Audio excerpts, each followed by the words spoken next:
Last night, we brought you the then breaking news that 3 Israeli hostages that had been held by Hamas had been killed by IDF soldiers. We told you that we would continue to follow this situation, bring you the latest as it continues to break, and that's what we're doing here.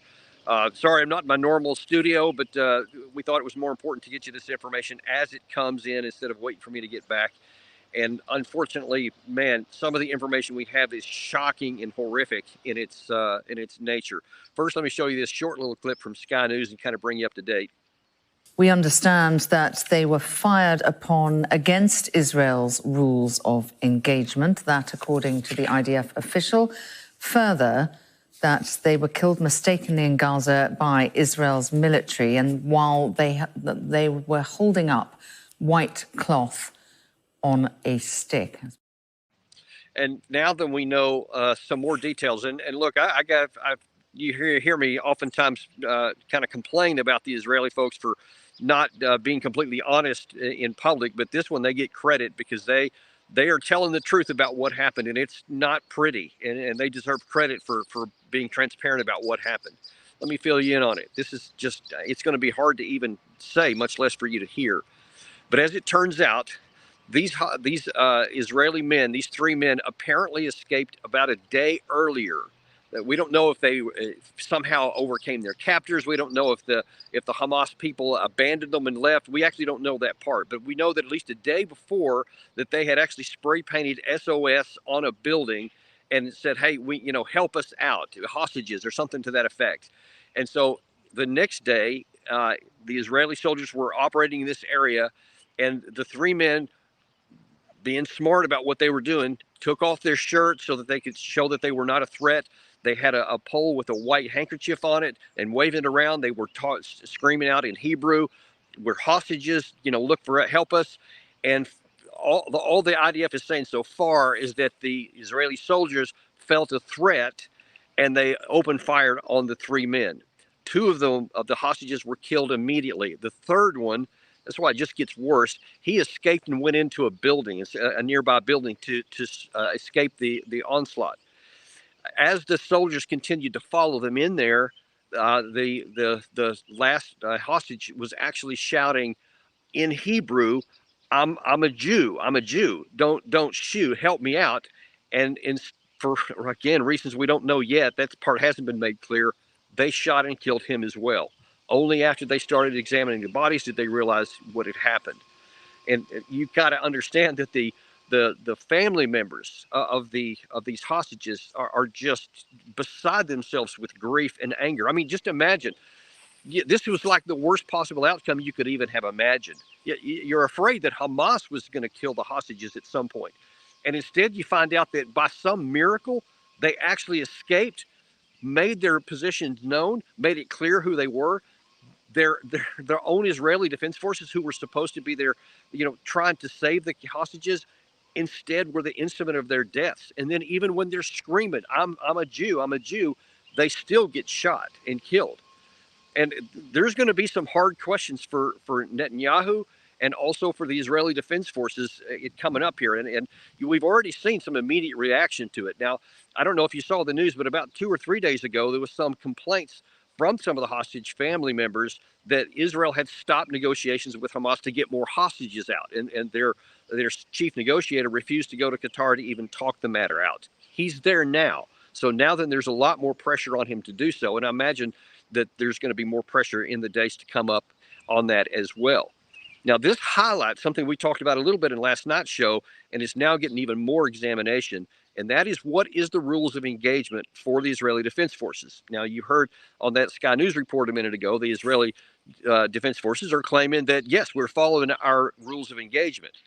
Now, that's actually somewhat problematic, because if the rules of engagement allow Israeli soldiers to shoot anyone that they see without making a positive identification, that's a big red flag, because that implies that they're not being discriminate on who they kill. This has given more credibility to the possible reports that we've been getting that several of the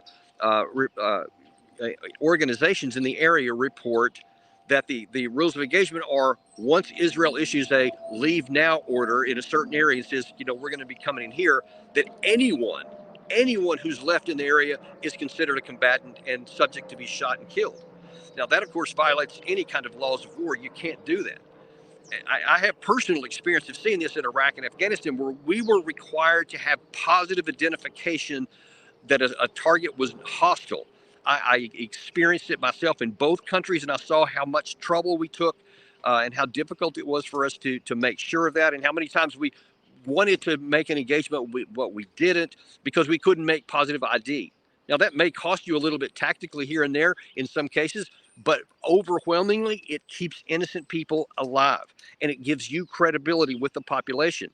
Now, if you're seen instead as just shooting anyone who's in the area, then of course you have no credibility, and people are not going to continue to support this in the West if they find out that Israel is just killing anyone who's in the area. Now, as I've argued from the beginning, the problem with this operation here is that Israel has to find a way to be able to make positive ID, because otherwise, how are they even going to know who Hamas is? Now, this whole thing is about to try to make Israel safe. It's about trying to bring peace to Israel and so to destroy Hamas, which is their stated political objective, so that they can bring peace. But if you don't even know who Hamas is, then all you're left to do is literally kill every man that you see in the battle zone. And you have to know that the Palestinians know who is Hamas, and they know who isn't. And they know if their family members are killed being accused of being Hamas and they're not, you have now created new enemies. I cannot underscore this enough. This is to help Israel out. They have got to be more discriminate. They have got to adopt some sort of version of what we did in Iraq and Afghanistan, of positive identification. If you can't for sure say that's an enemy combatant and a Hamas member, you cannot kill them. Otherwise, you're just creating more and more enemies for yourself physically on the ground. And then you're also creating less and less support for you around the world. And it is absolutely vital that Israel maintain Western support, especially American support. And already we've seen in the aftermath of this, lots of people from around the world are protesting more and more against what the Israelis are doing for Palestinians. That's not going to help Israel accomplish its objectives. And things got actually a little worse. The Washington Post is also reporting this morning that actually an Al Jazeera reporter team was taken under fire by Israel, and a cameraman was killed, and a reporter was seriously wounded. And at least according to the Washington Post story, the Al Jazeera team had coordinated with Israel first. They said, we're going into this area. They were taken under fire by an Israeli drone. The cameraman was seriously wounded. The reporter, according to the Washington Post, tried to get to his colleague to help him out, but was taken under fire by the Israeli Defense Forces. And for 5 hours, his colleague sat there wounded and finally bled to death. And of course, this is, enraging many people in the region. And it's a real problem, because it continues to look like Israel is indiscriminate in its attacks, violating what they actually say. Now, here's what Netanyahu's chief spokesman is saying about this right now. The soldiers that responsible, have they been taken out of service? We are, first of all, supporting these soldiers in every way possible, because we know that it wasn't intentional. It was a terrible and tragic mistake. What our discussions with these soldiers, I won't share here with Sky News, but the first thing they will get from their commanders, after they, of course, are witness this horrible event, this tragic event. These soldiers have RPGs thrown at them. They've been tried to be pulled in to alleys. First of all, I can tell you we're going to hug them. And I'm sure they're feeling terrible after this tragedy. Now, I'm sure he's right. I'm sure these soldiers are feeling just horrible. I can only imagine what that must be like. I put myself in their positions, and I know what it's like when you're not sure about something. And if you make that mistake and it's your own people, I mean, I just can't even imagine. But there are bigger issues involved here. And what Netanyahu's spokesman is trying to tell everybody on Fox News earlier today, that actually this is all Hamas's fault. We all want to see all hostages back in Israel, and we all want to see the minimal civilian suffering in Gaza and civilian casualties in Gaza as we operate. Now, I can tell you that as the IDF to move southwards to the next stage of this war, operating in the area of Khan Yunis, and we see the population there evacuating to these safer zones that the IDF has designated, we've seen a decrease in the number of civilian casualties. But every civilian casualty, Israeli and Palestinian, is on Hamas. Let's just put it in perspective for a moment. If Hamas had not perpetrated the October 7th massacre, had they not stopped releasing hostages as per the outline that was agreed upon, many of these people, all of these people, would have still been alive today. And look, I'm sorry, it just doesn't work that way. And I know what they're trying to do. They're trying to say that they're directly saying that the responsibility for every death is on Hamas, and it simply isn't the case. That's not the way it works in real life. That's not the way the laws of war work.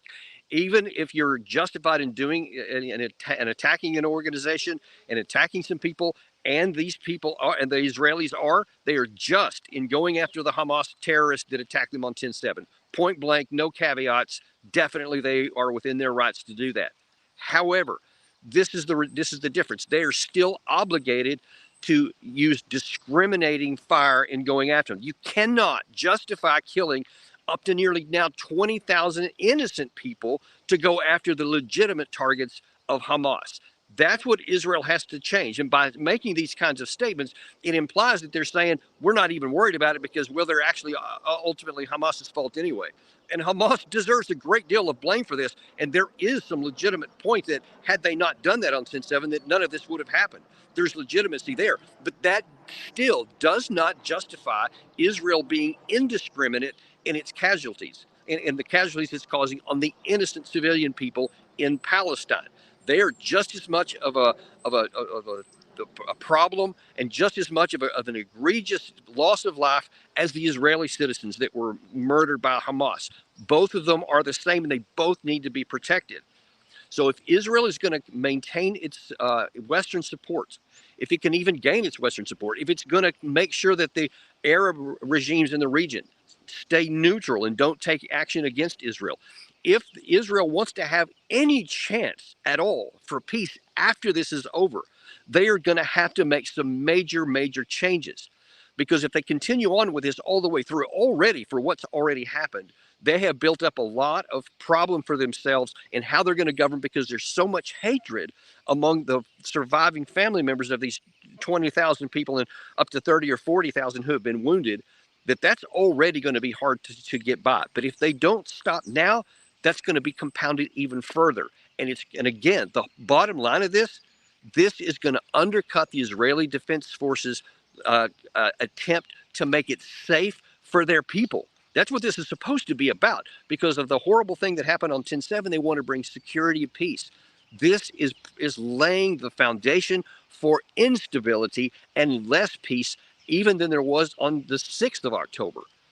So we're going to continue to follow this for you here, because it's a dynamic situation. And I'm sure as new information comes out, things are going to continue to change. And as we see, the diplomacy is now starting to take a new track there. And God willing that they'll get some more hostages back. And I truly hope that. And there's going to be a lot of movements now even to get more ceasefire, because there's more building pressure on that. And that could change the whole dynamic. And we're going to continue to follow that for you, because we remain here unintimidated at Daniel Davis Deep Dive. And we're going to bring you this news as it happens, wherever I happen to be, so that you get the news you need to make sense of your world. Thanks, and we'll see you next time on Deep Dive.